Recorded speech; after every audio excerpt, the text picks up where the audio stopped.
Hi everyone, it's Carol from Crinkled Path Journals, and I have some friends on my desk today. And if you think you're going to get a puppet show, you've got another thing coming. But I do have a memory keeping page for you today, and my little friends are coming along for the ride. And I hope my friends out there who are in my junk journaling community will come along as well. So let's get going. I'm down to my very last page in my memory keeping altered cookbook junk journal. So this is where I'm going to be journaling today. And I have a couple things to share for my journaling.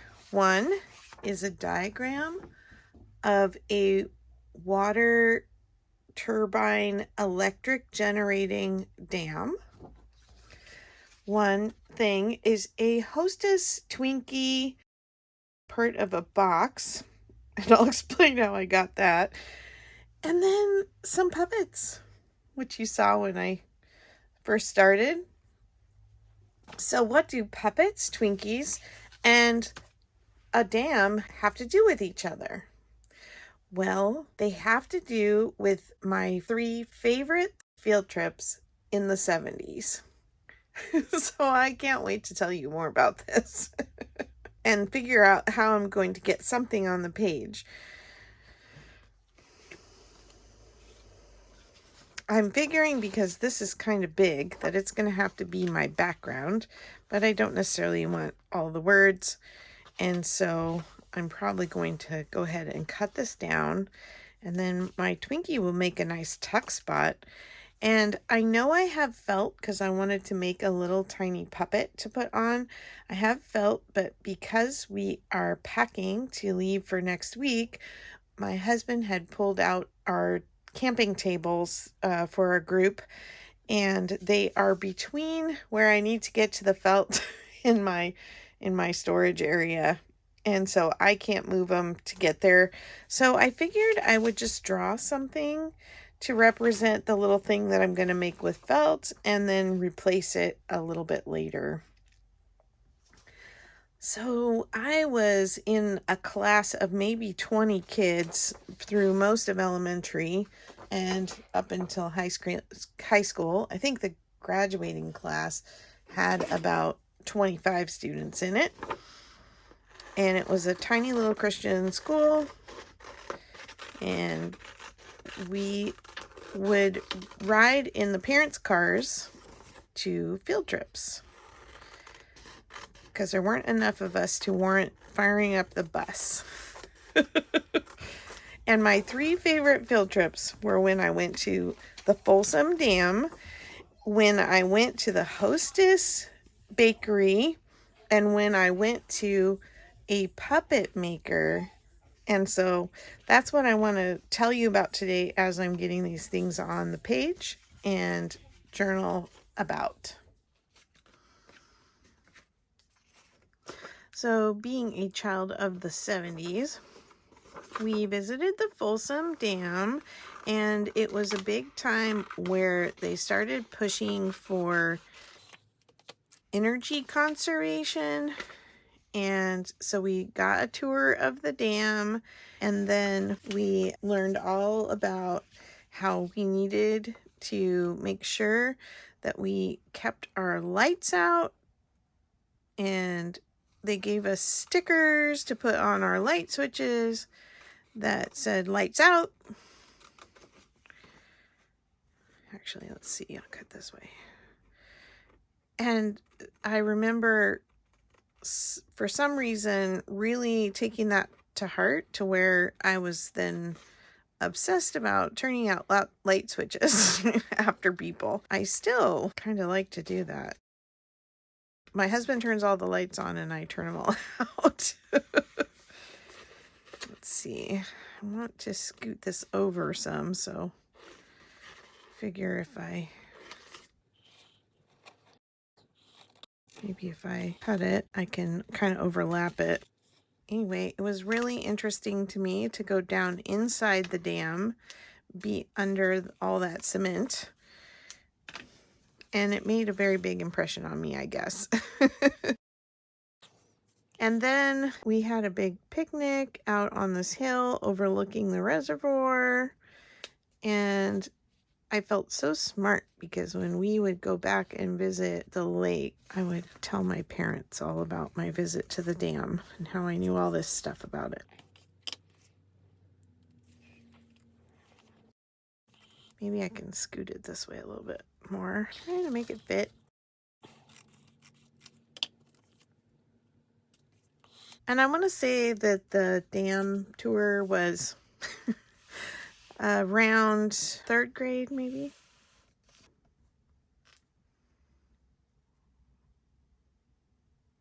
I definitely was older when I went on this tour than when I went on the hostess field trip or the puppet field trip. All right, I gotta get this glued down while I got it.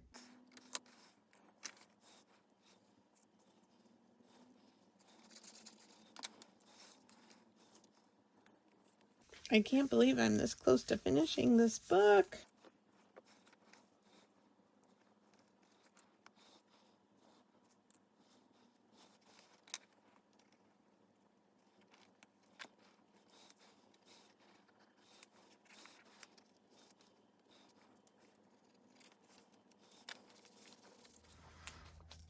Okay.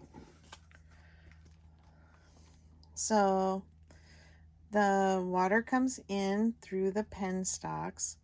It turns the turbines, which then run the generator underneath it, and it creates a current that then goes out to our electric grid. I was so excited to find this picture. Most people wouldn't have been that excited about the picture of the inside of a dam. All right, let's clean this up.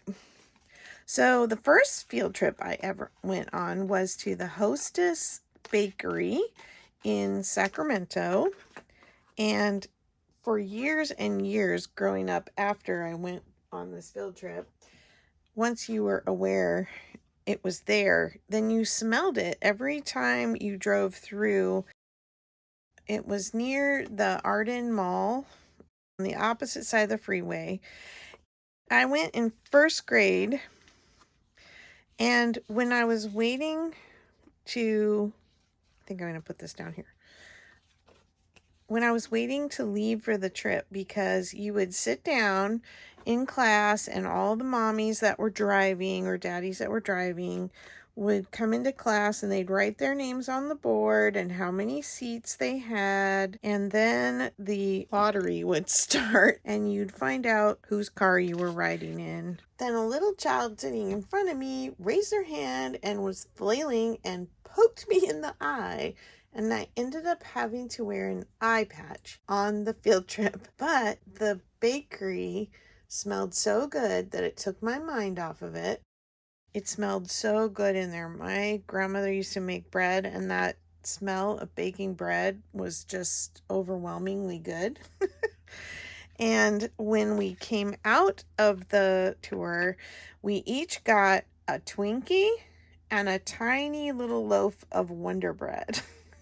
Both things that my parents would not have bought for me, and so it was just extra special to get those treats. I'm going to grab some eyelet lace. I want to just put this along the top of here because it's just a little extra. And I just feel like when I think back to that field trip, I was so enamored with them giving us our own loaf of bread and our own Twinkie, which I don't know that I had ever eaten a Twinkie.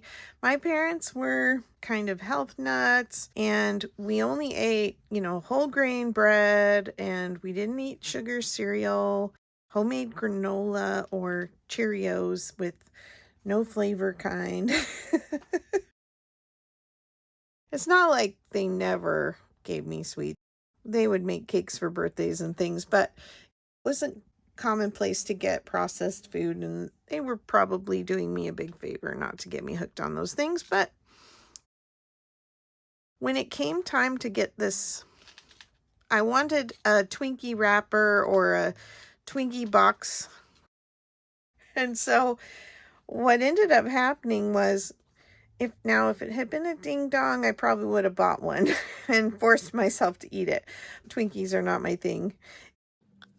And I still don't really eat this kind of stuff to this day, but I thought, okay, for the sake of my journal, I will buy an item if I have to, but I didn't really want to have to eat a Twinkie.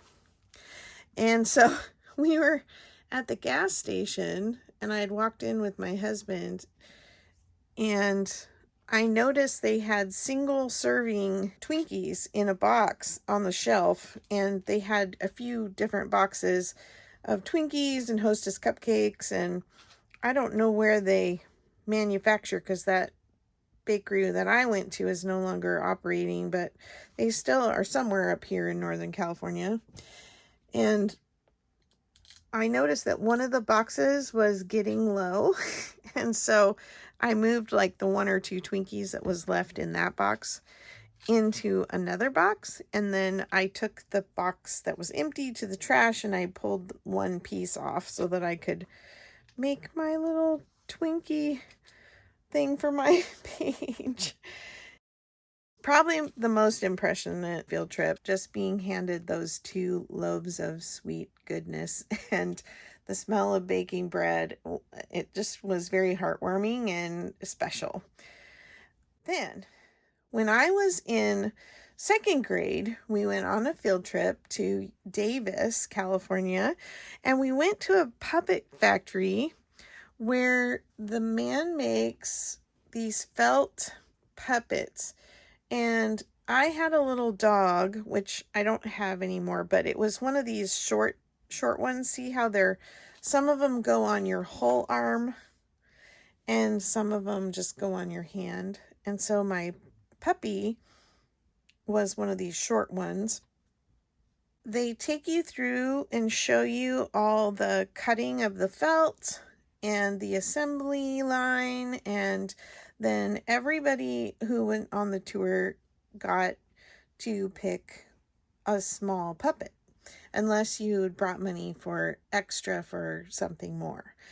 Well, when my kids were in preschool, we got the permission slip for their field trip. When I started reading the description of the field trip, I was like, oh my goodness, this is the same guy who made the puppets in Davis when I was a kid.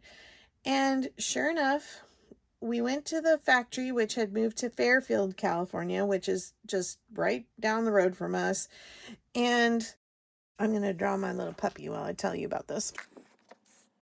The tour was the same as when I was a kid, and it's just a little warehouse, and of course, nostalgia overtook me, and I had to get some puppets for my daughters.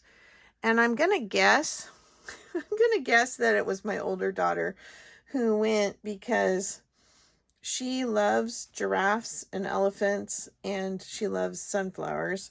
And so the lion probably was what she picked out for her sister. One year for Halloween, our older daughter dressed as an elephant and the little one dressed as a lion. So I thought, how cool that they got to do the same field trip that I did.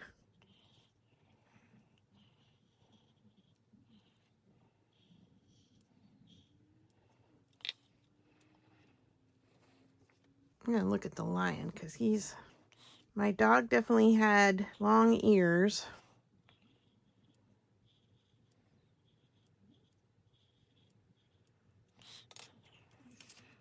So basically what I wanted to do was make a puppet out of felt and just a one-dimensional representation. But like I said, I can't get to my felt tonight, so that'll have to wait. But at least I have a little pattern now, and I will make it.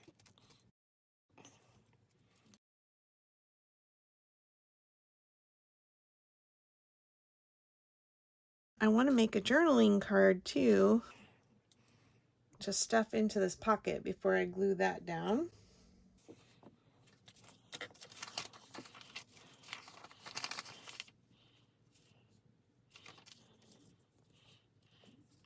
Put some backing on it so I can write on it.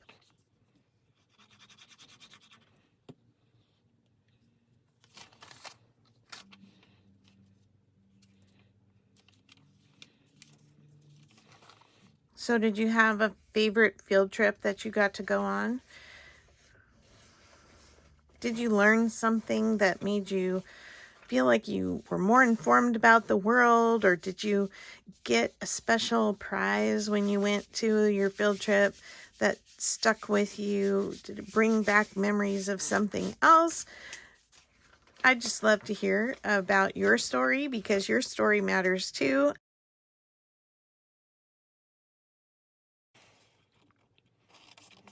There's just something really special about when you recall something, or something reminds you of something positive from your childhood and you're able to document it.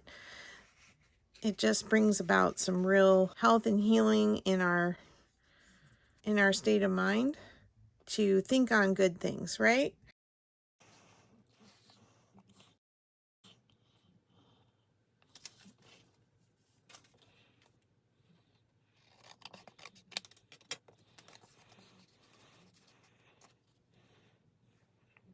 So I hope you'll share a good memory with me, and come watch some more memory keeping videos, because my next video for a memory keeping day will be to start a new journal for the 80s memories. And I'll probably come back to some 70s memories in a future journal, but I've done 2 now with memories from my 70s and now the 80s. And we're talking junior high, high school, and college years were the 80s. So I'm really excited to remember some good times from then, share them with you, and hopefully spark some memories for you too. Thanks for coming along. I'll see you in the next video. Bye-bye.